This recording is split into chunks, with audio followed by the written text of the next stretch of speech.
Alright, welcome back to our channel, guys.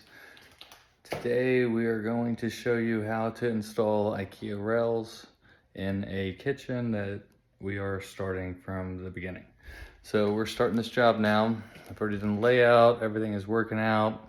We've measured it. I'm at the point where I'm about to start hanging my tracks now. So I just want to show you guys kind of the process of how I do that, and you'll see the correct way to install Ikea tracks.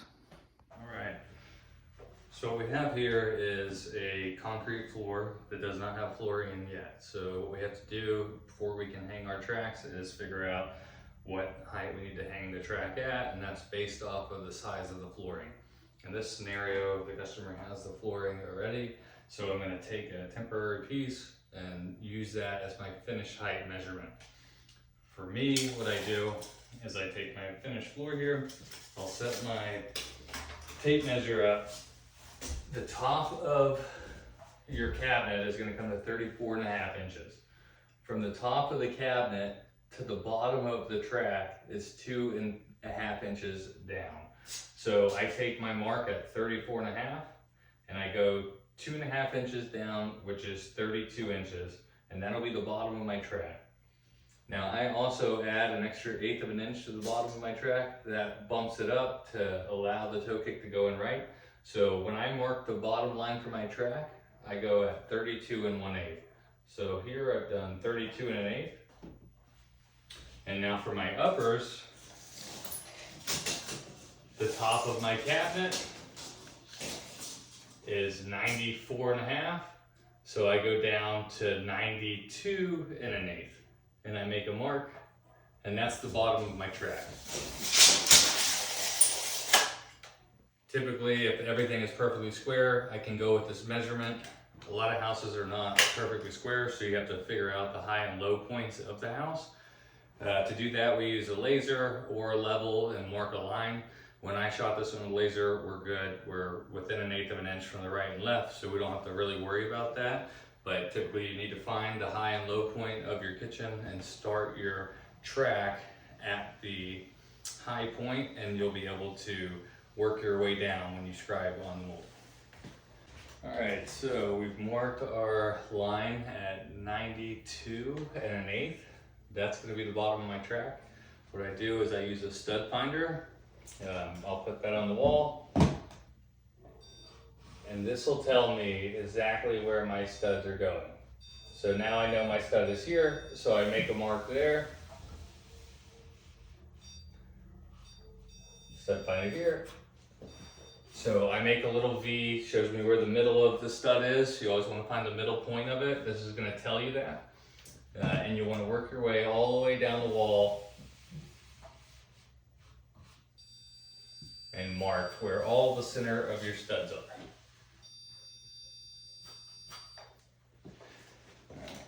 Now we know where our studs are, we know the center point. It is time to hang the rail.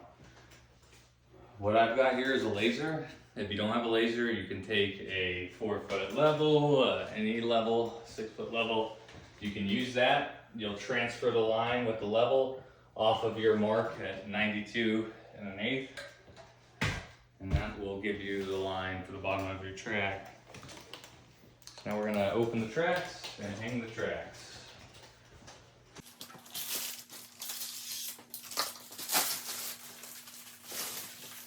So this is the track that you're gonna get. It's gonna come with a pack of these clips. These are the two things that you need to save when you open it. You'll open the clips, keep them to the side, but these are the clips that you're gonna use to mount the track to the wall. So now I've got my track. What I need to do is find where the end point is on this track so we can break the end of the track on a stud. So to do that, I'm going to simply put this onto this wall.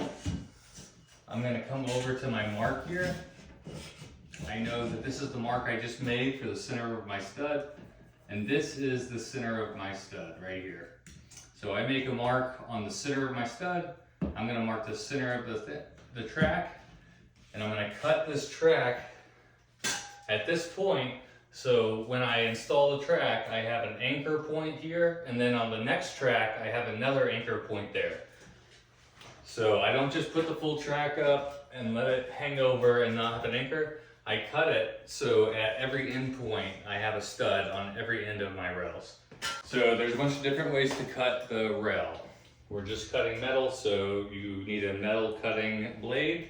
In this scenario, I have a belt bandsaw that is meant to cut metal. So this is what I use. Most people don't have this. Most of the time, what you're gonna have at your house is gonna be your normal jigsaw. And this is a jigsaw. You would want a metal blade on that in order to cut it. You'll be able to run it through, make your line, cut it. As long as you have a metal blade on a jigsaw, that'll also work. If you don't have that, you can use a grinder. It's a metal grinder, and that'll cut it back. In this scenario, I've got the bandsaw. It makes it a lot easier. It's quieter, and it doesn't make sparks, and just makes it easier for me to cut. So I'm cutting my... All right.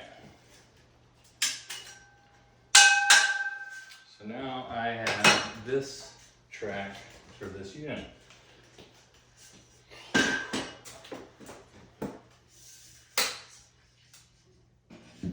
So what I'm going to do is I'm going to take that piece I just cut, we're going to put it on our line at the bottom of the line here. This is the bottom of my track. Put it in the bottom of my track here. I'm going to make a hole here.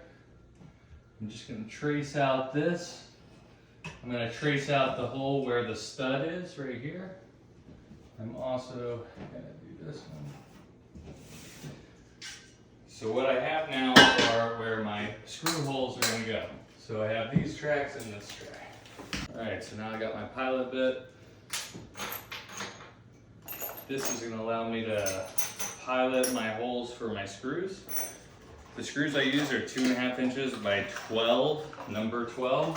You want number 12 ideally, number 10 will work.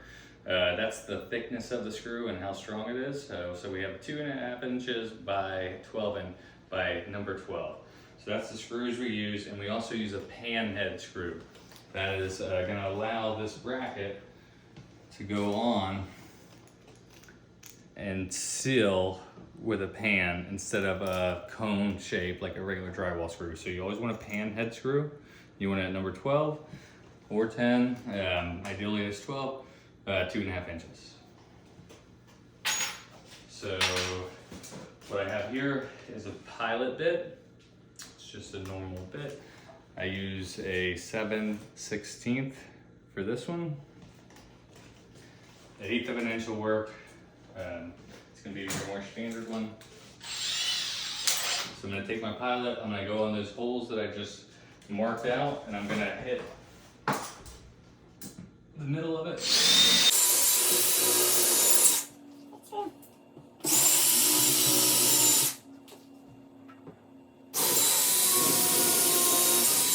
So I've piloted my holes. Now I'm going to take my screw gun.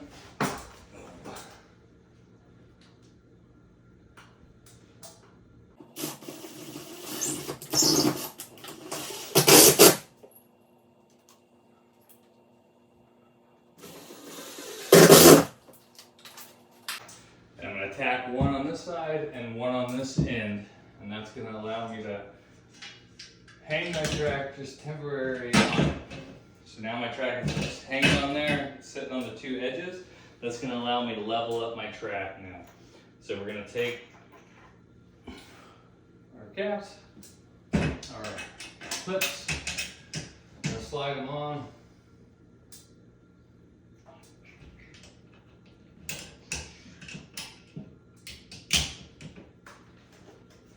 So now I've got my clip on there.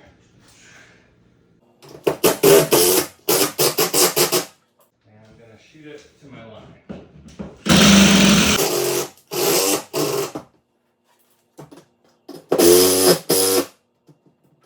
So what you see now is you can see the bottom of my line. It's even on it. I hit that side and that side, and now I'm able to fill in the middle with the rest of the anchor points. But now I know my track is perfectly level because you can see It's hitting on that line, right in the middle of the line. So I know that track is perfectly level now. Now I just want to fill in the middle with the rest of the brackets and screws.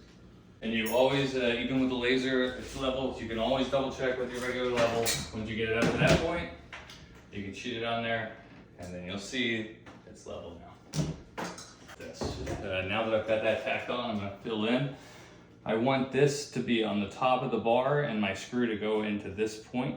So I put this up and then I pilot my hole right here. I'll show you what I mean now. I'm going to put this up the way I was showing you. I'm going to pilot.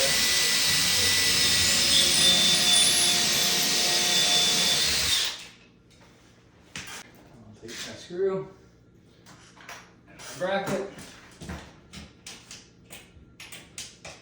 Put this up.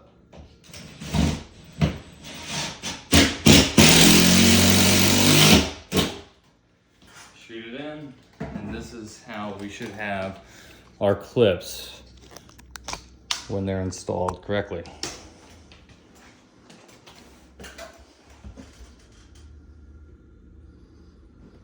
What we want is this to be a top bar that allows it to never come down, and you want the pan head to be on the smaller section so it doesn't slide off.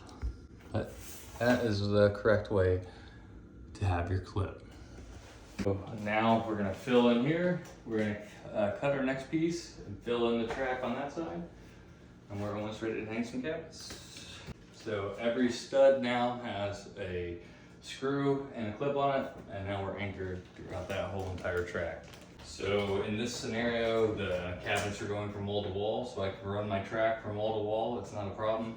So my next step is to take my measurement to cut my next track, and that's just going to be from this wall here to this point.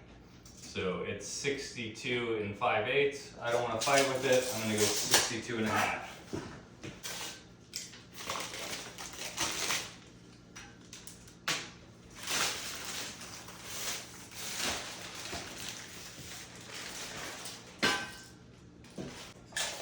So we went 62 1/2.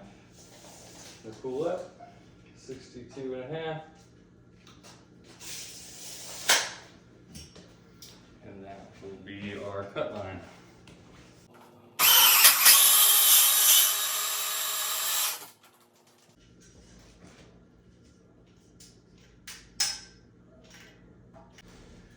All right, cut it at 62 1/2.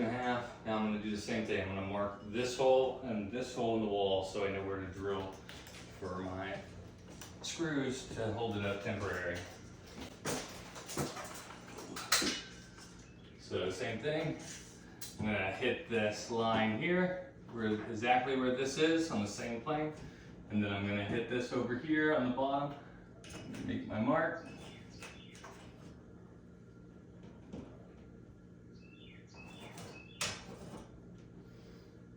And same thing here.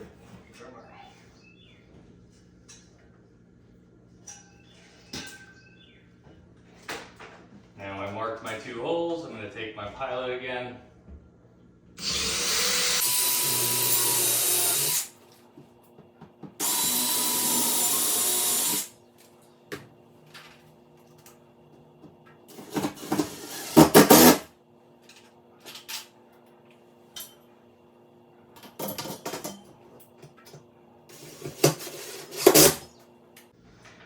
Get it tacked in there. Then I'm going to take my clip. Same thing, clip it on, make sure we're at the same level.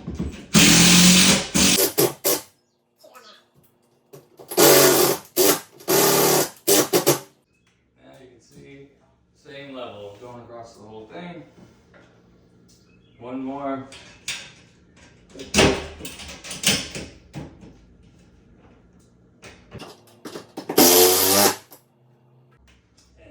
Up. You can see the level line going across. The track is in the right spot. So we are good to fill in, and this side is almost done. So now when I fill in, I take my bracket, I take my pilot bit, I'm going to go to every stud that I marked out, I'm gonna put it on, line it up like I told you how it should go on top, and then I'm gonna pile it right in the middle.